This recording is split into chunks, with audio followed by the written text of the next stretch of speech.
안녕하세요. 3204 모바일 프로그래밍 쿨의 우리는 팀 프로젝트 최종 발표를 담당하게 된 신지수입니다. 저희는 교통약자 지원 어플리케이션을 주제로 팀 프로젝트를 진행하였습니다. 발표 시작하겠습니다. 먼저 목차에 대해 설명드리도록 하겠습니다.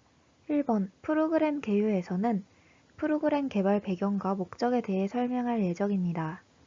2번 세부 기능에서는 프로그램에서 중요한 역할을 하는 기능에 대해 설명할 예정입니다. 3번 상세 기술 구현에서는 프로그램에 적용된 전체 기술에 대해 설명할 예정입니다. 4번 어플리케이션 시연에서는 프로그램을 구동하며 전체적인 프로그램 흐름에 대해 설명할 예정입니다. 5번 느낀 점은 이 프로젝트를 하면서 느낀 것들을 설명할 예정입니다. 첫 번째로 프로그램 개요입니다. 최근 들어 장애인 이동권 시위 등으로 교통약자에 대한 사회적 논쟁이 활발해졌습니다. 따라서 주제 선정관 관련 자료와 기사들을 찾아보니 전동 휠체어 충전소의 홍보와 활용이 제대로 되지 않음을 확인할 수 있었고, 실제로 우리 주변에는 교통약자들을 위한 전동 휠체어 충전소를 찾아보기 힘듭니다. 공공데이터 포털에서 전국 전동 휠체어 급속 충전기 표준 데이터를 찾을 수 있었고, 이에 따라 충전소 데이터를 파싱해 지도에 띄워주고 경로를 알려주며 전화 연결까지 하는 어플리케이션을 기획했습니다. 더 나아가 전동 휠체어뿐만이 아닌 모든 교통약자들을 위한 서비스를 기획하고자 공공 데이터 포털에서 찾은 전국 교통약자 이동 지원센터 표준 데이터도 파싱하여 푸시하고자 했습니다. 그렇게 개발하게 된 휠로를 소개합니다. 저희 프로그램의 이름인 휠로는 교통약자의 이동수단인 휠체어의 바퀴 부분의 휠과 이동로인 길의 한자 소리인 로를 합성하여 교통약자의 길을 알려준다는 의미로 선정되었습니다. 다음으로 프로그램 세부 기능에 대해 설명드리겠습니다. 세부 기능에서 간편 로그인 기능은 카카오 아이디로 간편하게 추가 회원가입 없이 로그인이 가능하게 해줍니다. 전동 휠체어 급속 충전소, 이동약자 지원센터, 카카오맵 마커 기능은 앱의 지도에서 쉽게 정보를 볼 수 있게 해줍니다. 리뷰, 즐겨찾기 기능으로 다양한 사람들의 솔직한 사용 후기와 자신이 생각하는 좋은 곳을 저장할 수 있습니다. 마이페이지 기능은 자신이 적은 리뷰와 즐겨찾기 한 곳을 한눈에 보기 쉽게 하며 로그아웃도 가능하게 합니다. 세 번째로 프로그램에 구현된 상세 기술에 대해 설명드리겠습니다. 우선 프로그램의 전체적인 흐름에 대해 말씀드리겠습니다.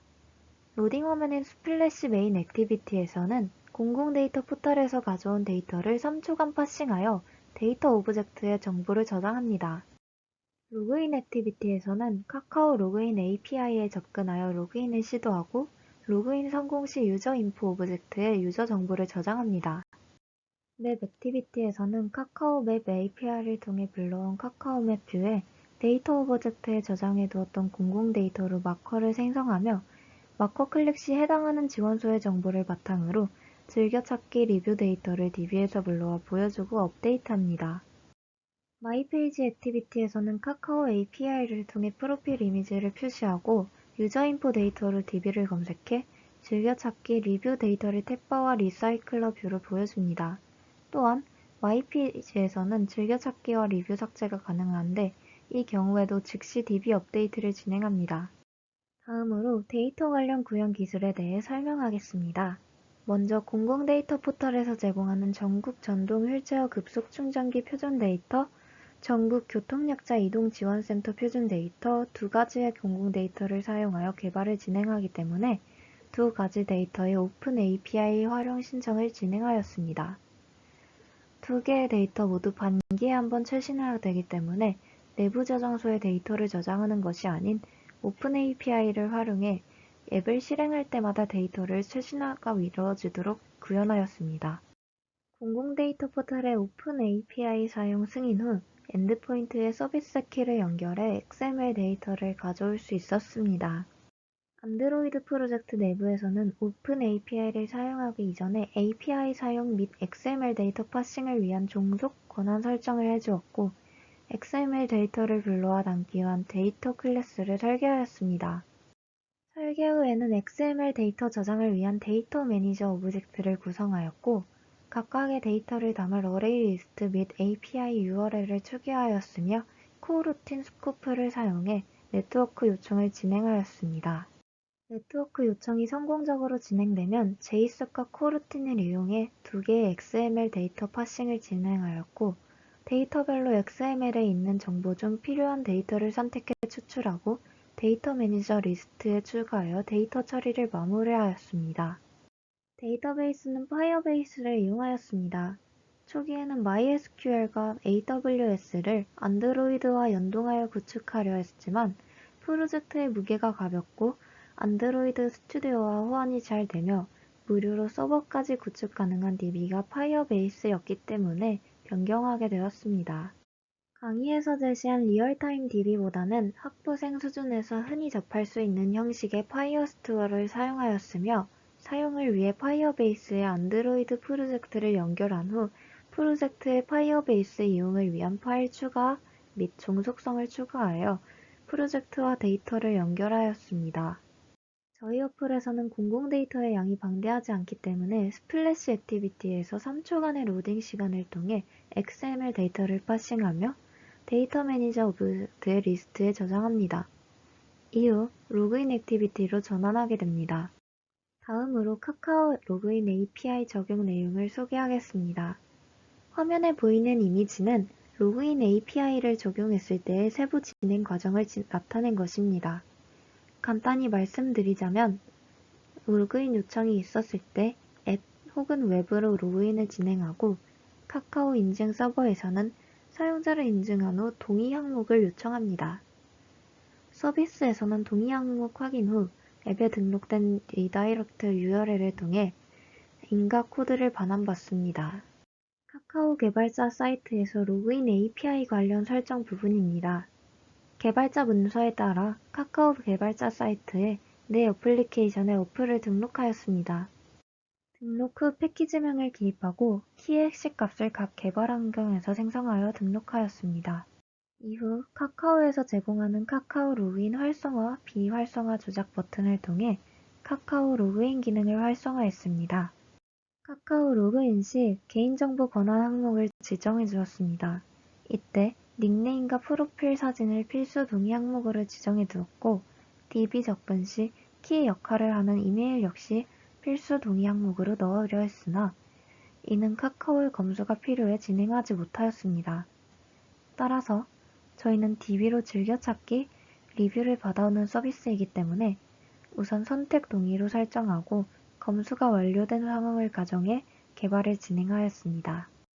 이때 앞에서의 개선 방안으로 동의 목적을 상세히 기입해 어떤 식으로 정보가 사용되는지를 명시하였습니다. 이후 안드로이드 프로젝트 설정을 위해 그레이드 파일과 디펜던시의 필요 설정들을 추가해주고 카카오 SDK를 네이티브 애키 값으로 초기화해 두었습니다. 또 로그인 관련 리다이렉트 URI 설정 및 인터넷 사용 권한을 위해 마니페스트 파일에 중속을 추가해 주었습니다. 다음으로 로그인 액티비티에 대해 설명드리겠습니다. 로그인 액티비티에서는 앱 실행 시 토큰 정보가 있는지 확인하고 토큰이 있다면 기존에 로그인 정보가 있다는 의미로 유저 정보를 담도록 만들어준 유저 인포 오브젝트에 이메일과 이름을 업데이트한 후 바로 지도에 데이터를 표시해주는 맵 액티비티로 넘어가게 됩니다. 기존 로그인 정보가 없다면 바인딩의 로그인 버튼을 클릭하여 로그인하게 됩니다. 이때 카카오톡이 설치되어 있다면 카카오톡으로 연결, 설치되어 있지 않다면 외부로 연결되도록 구성했습니다. 로그인 후에 불리는 콜백 함수에서는 예외 처리를 진행하도록 하고 정상적인 로그인이 되었을 경우에는 앞의 경우와 마찬가지로 유저 인포 오브젝트를 업데이트한 후 맵 액티비티로 넘어가게 됩니다. 로그인 진행이 성공적으로 이루어졌다면 각 데이터별 교환 정보를 출력해주는 메인 액티비티가 시작됩니다.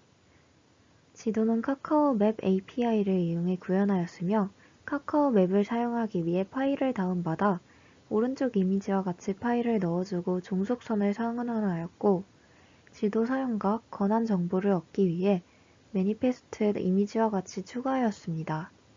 액티비티가 실행되면 스타트맵 함수로 현재 위치를 받아오는 객체를 만들고 현재 해당 앱의 위치에 관한 유무를 확인하는 함수인 check permission for location을 호출합니다. start location update 함수에서 현재 위치를 업데이트해 m location callback 함수로 보내 시스템으로부터 위치 정보를 콜백 받습니다. 스타트 트래킹은 앞 시스템에서 받아온 현재 위치를 맵 포인트로 넣어서 시작 시 현재 위치로 이동을 하고 현재 위치를 마커로 지도 위에 찍습니다. 다음으로 지도 마커 매핑 및 검색 기능에 대해 설명하겠습니다. 휠체어 마크 함수로 휠체어 데이터를 카카오 맵에서 제공하는 데이터 형식의 리스트에 넣어 모든 데이터를 마커에 찍습니다. 여기서 휠체어는 오픈 API 트래픽 문제로 인해 일부 데이터가 누락되었습니다. 센터 마크 함수 또한 센터 데이터를 받아 같은 방식으로 표시합니다. init 휠체어 레이아웃 함수는 오토 컴플릿 텍스트 뷰의 기능으로 만들어 데이터의 장소 이름과 일치를 해야 검색이 됩니다. 정확한 값을 입력 후 버튼을 누르면 그 데이터의 좌표로 이동을 합니다. init 센터 레이아웃 함수도 데이터가 휠체어에서 센터로 바꾸고 역할은 같습니다. 다음으로 아래 두 개의 버튼 중 전동 휠체어 충전소를 누르면 휠체어 마크, init 휠체어 레이아웃 함수가 실행하면서 지도와 검색에 전동 휠체어 데이터가 들어갑니다. 반대로 교통약자 지원 센터를 누르면 센터 마크, init 센터 레이아웃 함수가 실행하여 마찬가지로 지도와 검색에 교통약자 지원 센터 데이터가 들어갑니다. 이너 클래스 마커 이벤트 리스너는 마커 클릭 시 작동하며 현 위치 마커를 제외한 마커 클릭 시 각 데이터에 맞는 액티비티로 이름과 현재 위치 좌표가 넘어가고 그 값을 휠체어 액티비티와 센터 액티비티 클래스에 데이터를 넣습니다. 지도 부분 마지막입니다. 길찾기 버튼 클릭 시 지도에서 받아온 현재 위치와 데이터의 위치를 카카오 웹 URL에 넣어 카카오 웹을 실행합니다. 파이어스토어 데이터베이스 구조입니다. 마이페이지와 센터별 항목 부분의 용이성을 위해 유저, 센터 두 개의 컬렉션을 생성하였습니다. 먼저 센터 컬렉션은 문서 아이디가 기관명인 문서들로 구성되어 있습니다. 해당 문서의 유저 아이디 컬렉션에는 해당 기관의 리뷰, 즐겨찾기를 한 번이라도 등록한 유저의 이메일 아이디를 저장합니다. 문서의 항목에는 센터 타입, 즐겨찾기 여부, 리뷰 내용이 있습니다. 유저 컬렉션은 이메일 아이디를 아이디로 하는 문서들로 구성되어 있습니다. 해당 문서의 favorite 컬렉션은 유저가 등록한 즐겨찾기 목록의 기관명으로 구성되어 있습니다. 각 사용자의 리뷰 컬렉션은 센터 타입, 리뷰 문자열을 멤버 변수로 갖고 기관명을 아이디로 갖는 더큐멘트들로 구성되어 있습니다. 이러한 구성으로 마이페이지와 센터별 리뷰 및 즐겨찾기를 데이터에 저장하였습니다. 기관별 상세 페이지 구현 내용입니다. 상세 페이지는 지도 마커를 통해 넘겨받은 인텐트로부터 해당 기관의 센터 네임을 전달받아 세부 정보를 출력합니다. 즐겨찾기 버튼 클릭 시 DB의 유저 컬렉션에 해당 기관의 데이터가 존재하는지 확인 후 값에 따라 추가 혹은 삭제합니다. 즐겨찾기 등록 시에는 DB의 센터 컬렉션에서 해당 유저의 페이보릿 필드를 true로 유저 컬렉션의 페이보릿 컬렉션, 기관명으로 된 문서를 사용하며 즐겨찾기 해제 시 반대로 실행합니다. 아래의 전화 걸기 버튼 클릭 시에는 액션 다이얼 인텐트를 실행해 다이얼 화면으로 기관 전화번호가 넘어가고 리뷰 보기 버튼 클릭 시 리뷰 목록 팝업을 실행합니다. 리뷰 보기 버튼을 클릭해 연결되는 리뷰 액티비티입니다. 리뷰 액티비티는 생성될 때 DB로부터 해당 기관의 리뷰 어레이 리스트를 어댑터에 전달해 리사이클러 뷰를 초기화합니다. 해당 액티비티에서 리뷰 작성 버튼 클릭 시 리뷰 작성 팝업을 생성합니다. 앞 슬라이드에서 설명한 것처럼 리뷰 액티비티에서 리뷰 작성을 버튼을 클릭하면 리뷰 팝업 액티비티가 생성됩니다. 해당 액티비티는 사용자가 에디트 텍스트에 입력한 문자열을 DB에 저장하고 만약 문자열의 길이가 1보다 작다면 리뷰는 저장되지 않고 토스트 메시지가 출력됩니다. 마지막으로 앱의 마지막 기능 파트인 마이 페이지 구현에 대해 설명하겠습니다. 마이페이지 액티비티는 카카오 서버에서 로그인한 유저의 프로필 사진을 받아와 로드했습니다. 이때 URL 주소로 받은 이미지를 로드해주는 구글의 글라이드 라이브러리와 원형 이미지 뷰로 만들기 위한 서클 이미지 뷰 라이브러리를 가져와 사용했습니다. 앞서 말한 라이브러리 사용을 위해 글라이드와 서클 이미지 뷰를 위한 디펜던시를 설정해 주었고, 마이페이지 액티비티의 레이아웃 XML 파일에서 프로필 이미지는 서클 이미지 뷰로 생성하였습니다. 서클 이미지 뷰의 이미지를 로드하는 것은 왼쪽 밑에서 보시는 것처럼 유저 정보를 받아와 프로필 이미지 URL을 저장합니다. 이후 글라이드에 이 URL을 전달하여 바인딩의 프로필 이미지 뷰에 로드해줍니다. 이렇게 프로필 이미지는 두 가지 라이브러리를 사용하여 구성해 보았습니다. 추가로 마이페이지 액티비티에서는 탭 레이아웃과 뷰 페이저를 이용한 프래그먼트 화면 전원을 구성했습니다. 또 각 프래그먼트에는 리사이클러 뷰로 DB에 저장해 놓은 나의 즐겨찾기와 리뷰 정보를 가져와 보여줍니다. 이를 위해 우선 마이페이지 어댑터를 뷰 페이저 어댑터로 저장하고 탭 레이아웃 메디에이터로 탭 레이아웃의 텍스트를 설정해 주었습니다. 이외로 로그아웃 버튼 클릭 시 유저 정보를 얼링크해주는 클릭 리스너와 뒤로 가기 버튼 클릭 리스너 등으로 이벤트를 처리해 주었습니다. 앞서 보았던 마이페이지 어댑터입니다. 프래그먼트의 포지션 값에 따라 다른 프래그먼트를 보여줍니다. 마이페이지와 뷰페이저로 표현되는 프래그먼트입니다. 즐겨찾기와 리뷰 프래그먼트 모두 각각의 리사이클러 뷰 어댑터에 유저 인포에 업데이트되어 있는 해당 데이터 어레이 리스트를 넘겨 바인딩합니다. 또 아이템 터치 콜백을 통해 리사이클러 뷰 요소가 움직이거나 스와이프되는 경우에 각각 어댑터에서 정의한 함수를 호출해 데이터 이동 및 삭제되도록 구성하였습니다. 앞서 보았듯 마이페이지에서 뷰페이저로 표현되는 프래그먼트는 리사이클러 뷰로 구성되어 있습니다. 우선 즐겨찾기 프래그먼트 리사이클러 뷰에 부착되는 어댑터 클래스입니다. 즐겨찾기 데이터를 받아 뷰 홀더에 바인딩해줍니다. 또 무브 아이템이 호출되면 아이템의 위치를 바꾸어주고 리무브 아이템이 호출되는 경우에는 DB에 접근해 유저 아이디에 해당하는 즐겨찾기 불값을 false로 변경해 즐겨찾기 해제 상태를 의미하도록 합니다. 리뷰 프래그먼트 리사이클러 뷰에 부착되는 어댑터 클래스입니다. 모든 기능 역시 즐겨찾기 클래스와 동일합니다. 3번 목차의 마지막 파트인 UI 디자인입니다. 뒤에 시험 파트가 있어 화면별로 간단하게 소개하고 넘어가겠습니다. 우선 디자인 툴은 어도비 XD를 사용하였습니다. 디자인과 프론트가 같이 되는데요. 앱 로고 디자인 진행 후 각 액티비티별로 디자인을 완성하고 프로젝트에 하나씩 적용했습니다.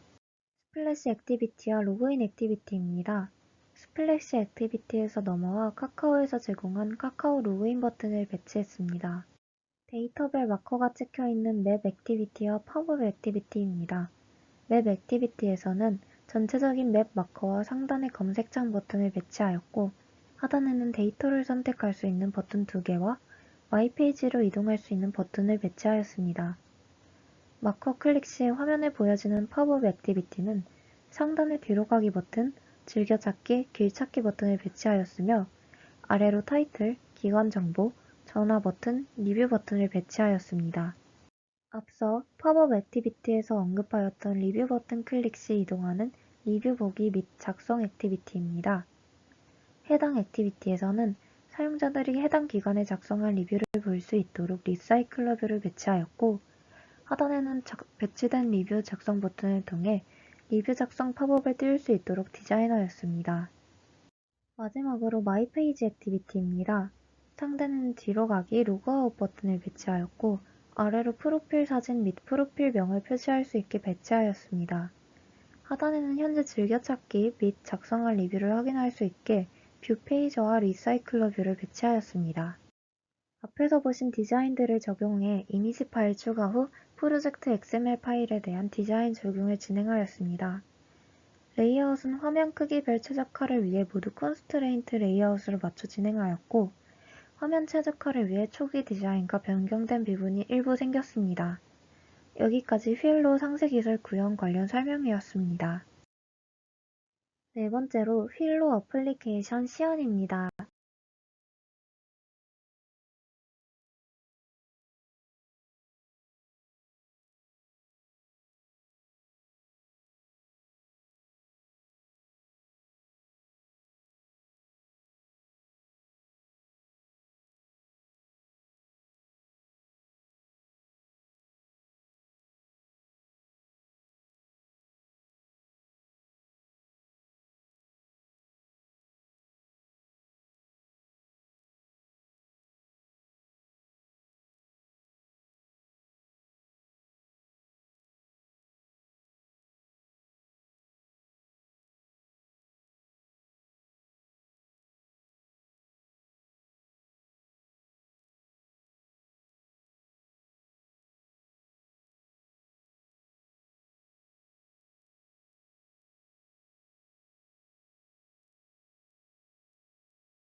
개발을 하면서 카카오톡과 카카오맵 API를 처음으로 사용해보게 되었습니다. API 연결 및 활용은 개발자 사이트의 문서에 상세히 기재가 되어 있었지만 결코 단순한 작업이 아니었습니다. 또 간단하게만 생각했던 소셜 로그인 과정도 복잡한 인증 과정을 통한 것임을 알게 되었습니다. 복잡하고 어려웠지만 그만큼 개발자 문서의 내용을 토대로 다양하게 서비스를 활용할 수 있다 느꼈습니다. 또 설계의 중요성을 느낄 수 있었습니다. 큰 흐름만 잡고 각자 기능을 맡아서 개발했었는데 DB를 불필요하게 여러 번 업데이트하거나 액티비티 간 연결이 원활하지 않은 경우들이 있었습니다. 따라서 데이터 구조부터 액티비티 간 전환까지 유기적인 구조에 대한 설계가 선행되어야 보다 원활하게 개발이 이루어질 것이라 느꼈습니다. 마지막으로 저희 어플에서는 충전소와 지원센터 버튼이나 즐겨찾기 버튼 등의 클릭 시 소스 변경되는 부분이 누락되어 있습니다. 따라서 사용자 입장에서 클릭이 제대로 된 건지 판단하기 어려운 부분도 존재했습니다. 또 카카오맵에서 전국 도시철도 약 1,100여 개의 역사의 교통약자 이동 경로는 제공하지만 구글맵처럼 그 외의 휠체어 경로가 잘 되어 있지 않기 때문에 구글맵을 활용한 서비스로 체제 전환한 것도 사용자 입장에서는 보다 편리하겠다 생각했습니다. 이상으로 쿠에 우리는 팀 발표 마치겠습니다. 감사합니다.